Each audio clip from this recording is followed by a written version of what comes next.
10/5/2025 তাৰিখত মই এটা বস্তু দেখা পালো যে ট্ৰাইবেল সংঘৰ কিছুমান বস্তু চুৰি হৈছিল বুলি ট্ৰাইবেল সংঘে এজাহাৰ দিয়া মৰ্মে যোৱা 10/5 তাৰিখত কোকৰাঝাৰৰ পুলিচ বিষয়া আৰু ট্ৰাইবেল সংঘৰ মানুহ তেওঁৰ অকুপাই কৰি ৰখা মাটিটোত তেওঁৰ তত্ত্বাৱধানত ৰখা মাটিটো তেওঁ বেদখল কৰা ৰখা মাটিটো বাউণ্ডাৰী দি তেওঁ তাত ইলিগেল মাল ৰিকভাৰী হৈছে।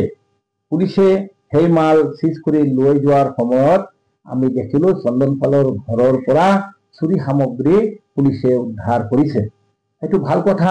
পুলিচে খবৰ পোৱা মাত্ৰ আহি তেওঁ বস্তুবিলাক তাত পাইছে আৰু সিজ কৰিছে।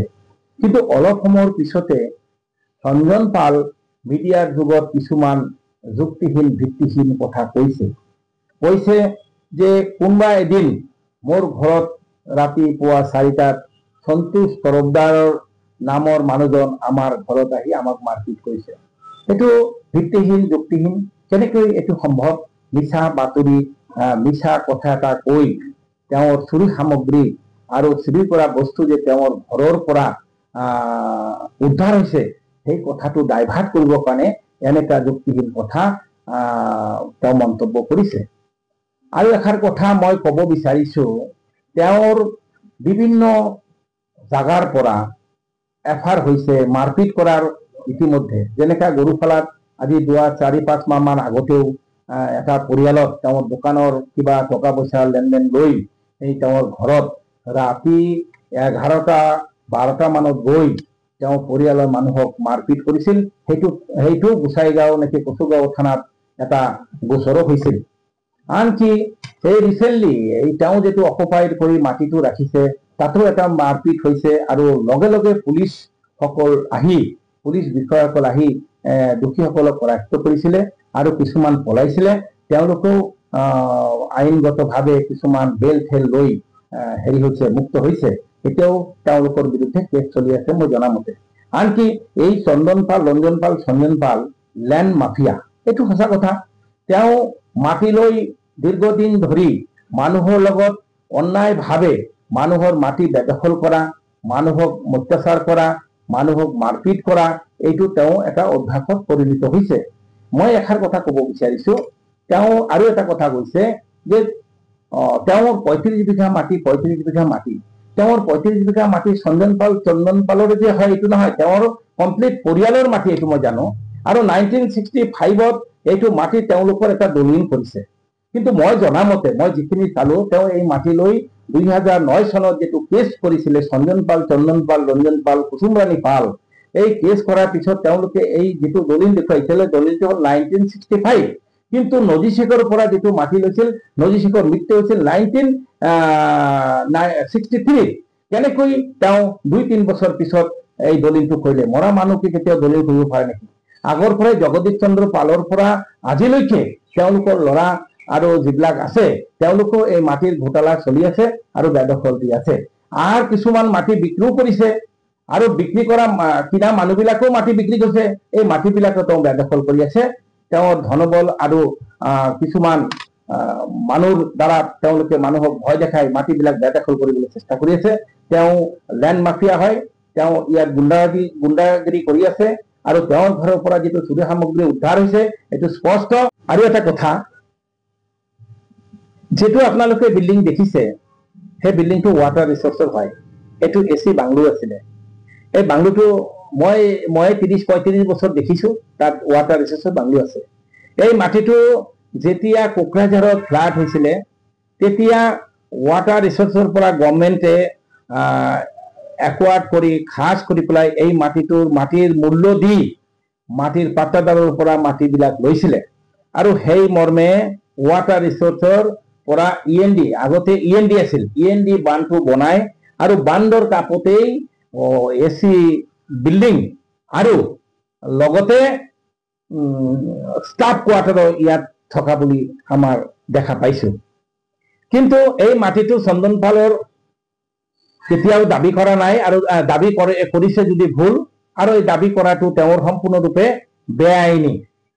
আৰু তেওঁ কোকৰাঝাৰ টাউনত বিভিন্ন জাগাত দেখা যায় তেওঁ ইলিগেলি বহুত কামত কৰি আছে, সেইবিলাক আমাৰ দৃষ্টিগোচৰ হৈছে।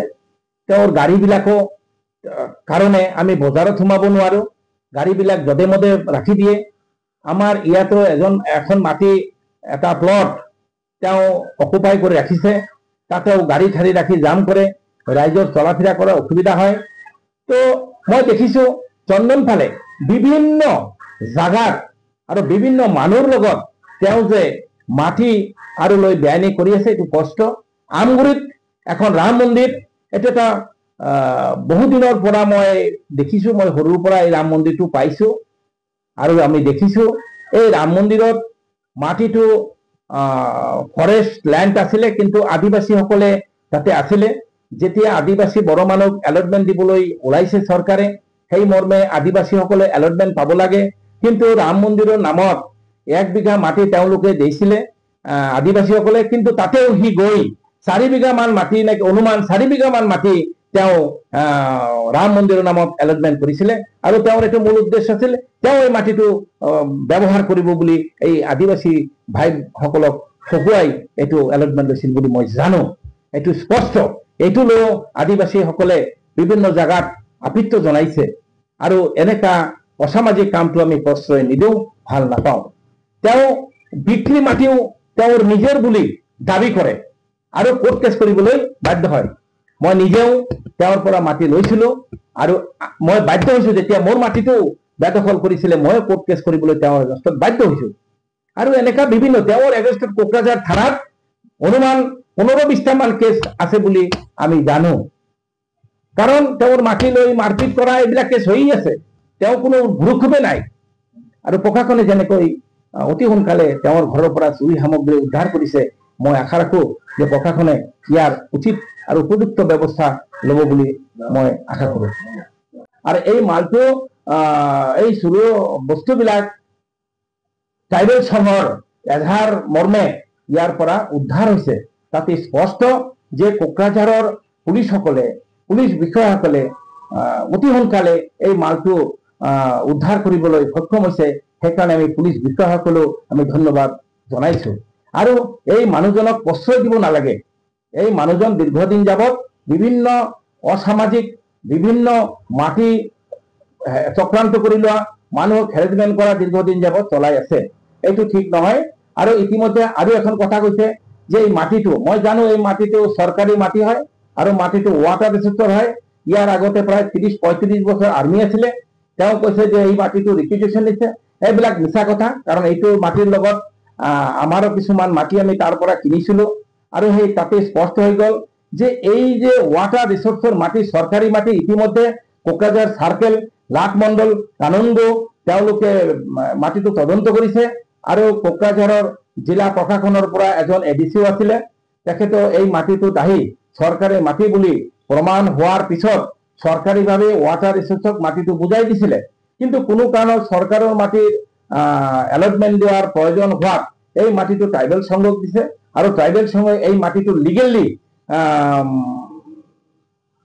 এলটমেন্ট পাইছে। কাৰণ এটা মাটি এলটমেন্ট দিবলৈ গ'লে চৰকাৰীভাৱে তাৰ কিছুমান নিয়ম নীতি আছে, সকলো নিয়ম নীতি সম্পূৰ্ণ হোৱাৰ পিছতে ট্ৰাইবেল সংঘক মাটি এলটমেন্টটো দিছে। এলটমেন্টটো মুখত ক'লেই নহয় যে আমি মাটি এলটমেন্ট দিলো, এনেকা নহয়। পাটৰ মাটি কেতিয়াও এলটমেন্ট দিব নোৱাৰে।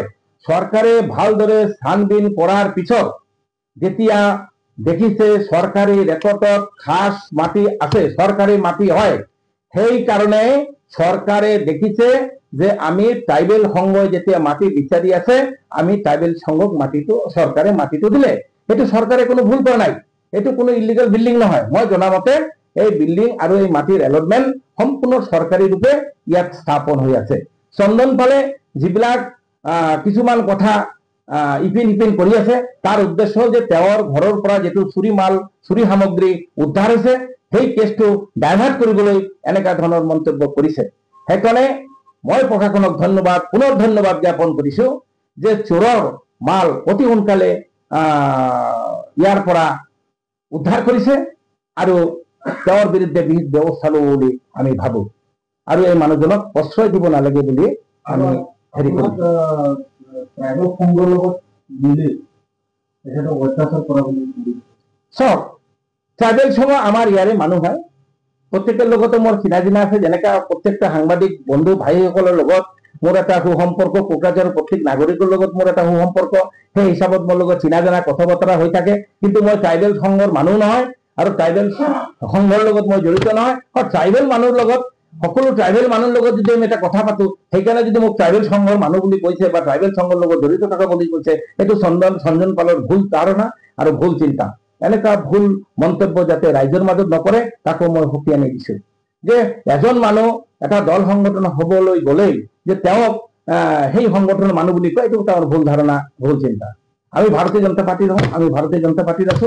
আমি দল, আমাৰ দল এটাই, আমি ভাৰতীয় জনতা পাৰ্টিৰ। আমি কোনো সংঘ, কোনো বিভিন্ন দলৰ লগত মই যুক্ত নহয়। সকলো দলৰ মানুহৰ লগত কথা কোৱাটো কোনো অপৰাধ নহয়, আমি সেইভাবে কথা পাতো। फरायसाफोरनि थाखाय मोनसे फोसावथाय। सोलोंथाइ बोसोर 2025-2026 नि थाखाय फरायसाफोरनि गोदानै मुं थिसननाय लानानै फैदों doctor Shobha Brahma music and fine arts कलेजआ। क'क्राझार सहरनि साखाथि हाब्रुबारियाव थानाय doctor Shobha Brahma music and fine arts कलेजआव दासान्दि बेचेलर अफ फाइन आर्ट्स आरो बेचेलर अफ मिउजिक आयदानि मुं थिसननाया सोलिगासिनो। बेचेलर अफ फाइन आर्ट्स आयदायाव दङ पेइन्टिं, ग्राफिक्स, एप्लाइड आर्ट आरो स्काल्पचार। फारसेथिं बेचेलर अफ मिउजिक आयदायाव Hindustani music, Bhokaal, Kathak dance, ताबला, violin, बड' फक सं, बड' फक डान्स, सेरजा, सिफुं आरो खामखौ सोलोंनो हागोन।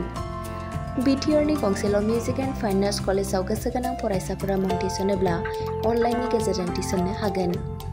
Doctor Shobha Brahma music and fine arts कलेजआव मुं थिसननायनि बागै आबुं बाथ्राखौ मिथिनोब्ला नैबे मबाइल नम्बर 9365491257 नङाब्ला 9085292451 आव थोंजों फोनांजाब खालामनो हागोन।